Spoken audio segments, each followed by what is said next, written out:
Olá, tudo bem? Sou o professor Túlio Queiroz, professor de História, Geografia e Arte da Escola Manuel Marques da Silva. E hoje eu venho trazer para vocês a história da mulher do quilômetro 70. Quem matou a mulher do quilômetro 70? Isso é o que nós vamos conferir a partir de agora.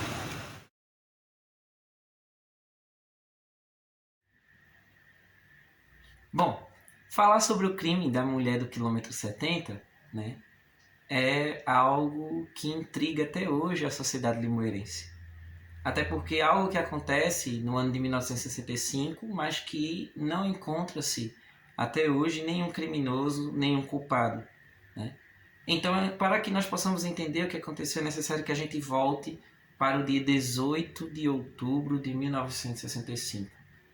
Um dia, uma segunda-feira, pós-vaquejada de Surubim, onde no quilômetro 70, no distrito de Gamileira, foi encontrado o corpo de uma jovem, né? Uma jovem que aparentava ter 22 anos, né? E que foi marcada por vários sinais de tortura e 22 facadas, sendo essas torturas pitos de cigarro, né? E aí ela era uma jovem muito bonita, ela utilizava vestido de seda, com porte de pérolas, né? E uma coisa intriga a polícia até hoje, a polícia que investigava, né? E os estudiosos de hoje. Não havia sangue no local. E isso aí comprova que a jovem ela foi morta em outro lugar e foi deixada ali. Sendo assim, os criminosos, os culpados por esse crime, até hoje também não foram encontrados, né? E aí isso causa uma grande comoção na comunidade. Isso causa uma grande comoção na cidade de Limoeiro, no Brasil todo, sendo até hoje, né, esse episódio aqui de Limoeiro sinal de referência até para peças teatrais em universidades federais, como a Universidade Federal de Minas Gerais, né? E sendo lembrado também em muitos livros de muitos historiadores. E aí é importante que a gente entenda o seguinte, no que é que isso vai gerar dentro da cidade, né? A gente vai observar que 3 dias depois desse crime acontecer, a família da moça não tinha vindo aqui reconhecer o corpo. Então ninguém sabia quem era, ninguém sabia o nome da moça. Então a moça vai ser chamada de Helena, né? E a partir disso as pessoas vão organizar um local, né, um túmulo anônimo no cemitério São João Batista aqui da cidade, e esse enterro, esse caminho do sepultamento vai ser um dos maiores até hoje registrados da história de Limoeiro. Sendo assim, começando aí, não é, de fato, um misticismo, uma ideia de santidade popular ao redor da moça, né? Sendo assim, logo depois, né, disso acontecer, uma senhora daquele lugar chamada Maria da Costa, ela vai marcar esse local onde foi encontrado o corpo da moça com uma cruz, né? E a partir desse local marcado se começa um local de peregrinação, onde no dia de finados daquele ano esse local é mais visitado do que o próprio cemitério daqui da cidade. E aí começa essa ideia de santidade, né? Sendo até alguns relatos, inclusive de algumas pessoas até da comunidade de Gamileira, em que já foram, dizem, né, que na realidade, que já viram o espírito dessa mulher rondando alguns lugares de Limoeiro, pedindo justiça, justiça pelo seu crime, né? E aí é importante que a gente frise uma figura também marcante desse caso, né? Mais uma figura marcante, que é do locutor, um locutor renomado chamado Djalma Tavares. Djalma Tavares ele toma conhecimento do crime e ele toma para si essa ideia de ir em busca de justiça, né? Então ele começa a colocar nos seus programas de rádio essa célebre frase: quem matou a moça do quilômetro 70? Então começa-se aí uma especulação, começa-se aí as pessoas a ficarem desconfiadas. Quem foi que matou, né? E a primeira coisa que as pessoas colocam na cabeça é de que os criminosos, né, ou o criminoso, estava sendo acobertado pelo juiz da cidade. O juiz da cidade, que naquela época era o Dr. Viana. Dr. Viana uma pessoa de respeito, uma pessoa renomada, mas que a partir desse crime começa a ter um ar de desconfiança sobre ele, né? E logo depois também a gente começa a observar que o delegado da cidade, ele vai ser afastado, né? Ele vai ser afastado porque ele não vai tratar com empatia, ele vai tratar de modo apático esse crime, né? E depois disso também a gente observa que até o próprio Dr. Viana, ele vai ser transferido, ele vai pedir para ser transferido daquele limoeiro, porque ele não vai se sentir seguro nem para ser juiz e nem para andar dentro da cidade. Porque na mente das pessoas, a gente não sabe qual é a verdade absoluta, né? Mas na mente das pessoas, ele, na realidade, estava cobertando quem tinha cometido esse crime. Ao ponto de que, no dia, aliás, no mês de novembro mesmo, né, o próprio Djalma Tavares, ele vai liderar um protesto que vai ficar conhecido como a Procissão de Velas. Essa procissão de velas acontece na Praça da Bandeira, né? Inclusive, a Praça da Bandeira nessa época era o local, um endereço de residência do Dr. Viana, né? Então já era uma forma assim de chamar a atenção. E uma multidão faz parte desse protesto. Para quê? Para pedir justiça. Então, pedir que as pessoas que estivessem envolvidas naquele crime fossem punidas, fossem condenadas. Porém, até hoje, isso não aconteceu.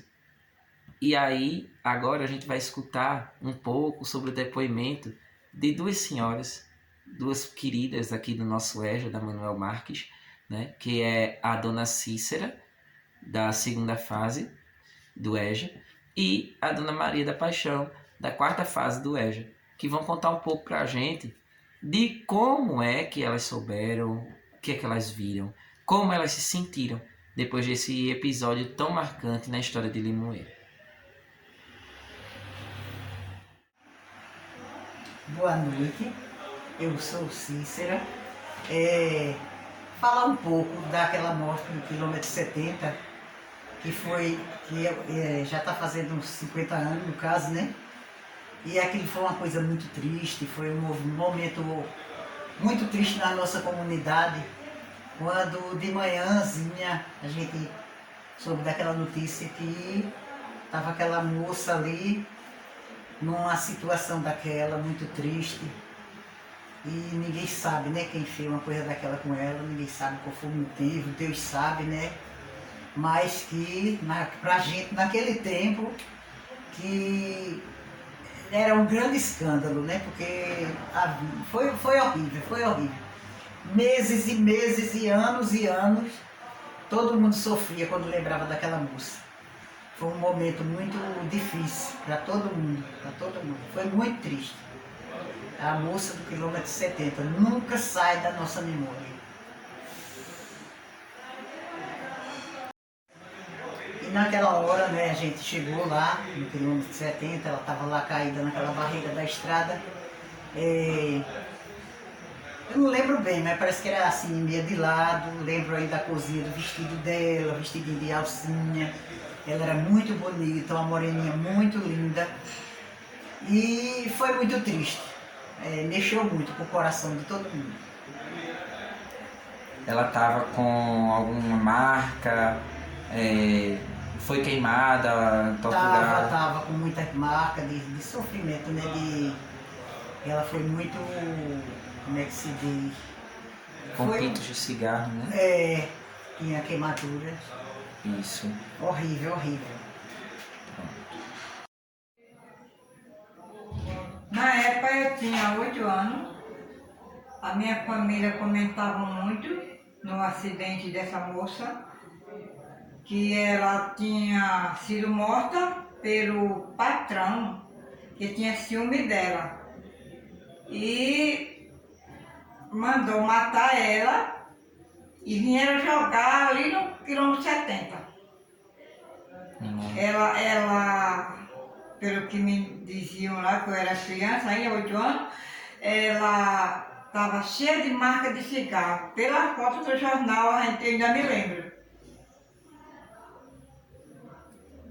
nós sentimos muito, ficou todo mundo apavorado, como era que tinha acontecido isso. Se era o isso que fez isso foi um monstro, não podia acontecer isso, meu Deus. Eu me lembro de tudo, eu tinha 8 anos, mas eu me lembro do comentário do pessoal muito apavorado na época. Até quando eu me lembro dessa história, eu fico impressionada ainda. Meu Senhor Deus, misericórdia. Que o Dia Internacional da Mulher não seja uma data apenas lembrada no calendário, mas sim que seja lembrada por sua importância em combate ao respeito e à igualdade de oportunidades. Nós, mulheres, somos rotuladas como sexo frágil, porém nós somos guerreiras, ousadas e firmes nas tomadas de decisões.